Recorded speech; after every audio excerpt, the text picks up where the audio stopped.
شروع اللہ کے نام سے جو نہایت مہربان اور بے حد رحم والا ہے۔ سورۃ فاتح دعا ہے۔ فاتح شروع کرنے والی کو کہتے ہیں، یعنی افتتاحی سورت۔ قرآن لکھنے کی ابتدا اسی دعا سے کی گئی ہے۔ اس میں اللہ تعالیٰ نے انسان کو سکھایا ہے کہ وہ بسم اللہ الرحمن الرحیم پڑھ کر اس کے حضور دعا گو ہوں۔ یہ افتتاحی آیت ہے اور قرآن کی ہر سورہ کا آغاز سوائے سورہ توبہ کے اس آیت سے ہی ہوا ہے۔ سورہ فاتح کو شروع میں رکھنے کا مقصد یہ ہے کہ جس نے بھی قرآن سے فائدہ اٹھانا ہے تو پہلے یہ دعا مانگے۔ انداز کلام مخاطب کو سکھانے کا نہیں ہے کہ وہ یوں دعا کرے، بلکہ اصل دعا قاری کی زبان پر جاری کر دی گئی ہے۔ ہر نماز میں قرأت بھی اسی سے شروع ہوتی ہے۔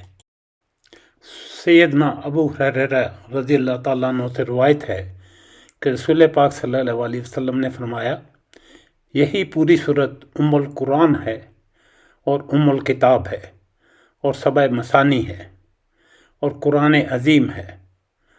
ام الکتاب اس لیے کہ قرآن شریف کی کتابت اسی سے شروع ہوتی ہے اور ہر نماز کی قرأت بھی اسی سے شروع ہوتی ہے۔ اس کا نام سورہ الحمد بھی ہے۔ سورہ فاتح کا نام صلاۃ بھی ہے، اس لیے کہ نماز کی ہر رکعت میں اس کا پڑھنا لازم ہے۔ اس سورت کا نام الشفا بھی ہے۔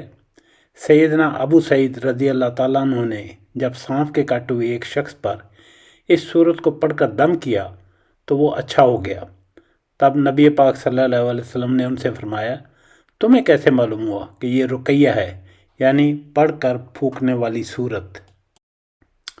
سورہ فاتح اور قرآن کے درمیان حقیقی تعلق دعا اور جواب دعا کا سا ہے۔ سورہ فاتح دعا ہے بندے کی جانب سے اور قرآن اس کا جواب ہے اللہ تعالیٰ کی جانب سے۔ یہ سورت اللہ تعالیٰ سے مناجات ہے اور اللہ تعالیٰ بندے کی طرف متوجہ ہو کر ہر آیت کا جواب عنایت فرماتا ہے۔ حدیث قدسی میں ہے جس میں نبی پاک صلی اللہ علیہ وسلم فرماتے ہیں کہ اللہ تعالیٰ ارشاد فرماتا ہے کہ میں نے نماز کو اپنے اور اپنے بندے کے درمیان آدھا آدھا بانٹ لیا ہے۔ اس کا آدھا حصہ میرا ہے اور آدھا حصہ میرے بندے کے لیے ہے، اور میرے بندے کے لیے وہ ہے جو وہ طلب کرے۔ بسم اللہ کی بے قرآن کا پہلا حرف ہے اور عربی قاعدے کے مطابق اس کا استعمال مدد مانگنے کے لیے استعمال ہوتا ہے۔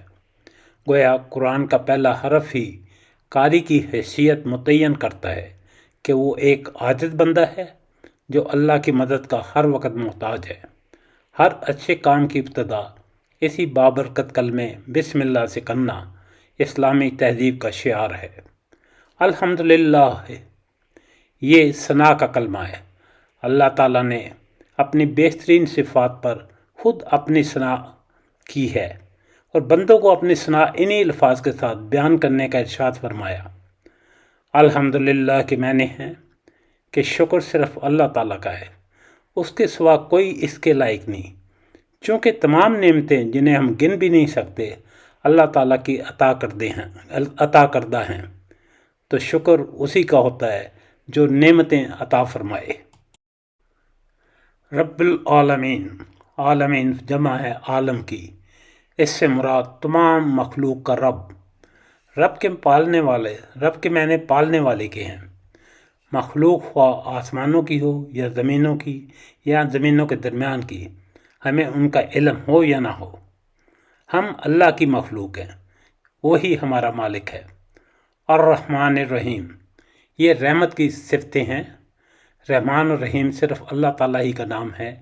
یہ دونوں نام رحمت اور رحم والے ہیں، ایک میں دوسرے سے زیادہ رحمت و رحم ہے، دونوں میں مبالغہ ہے۔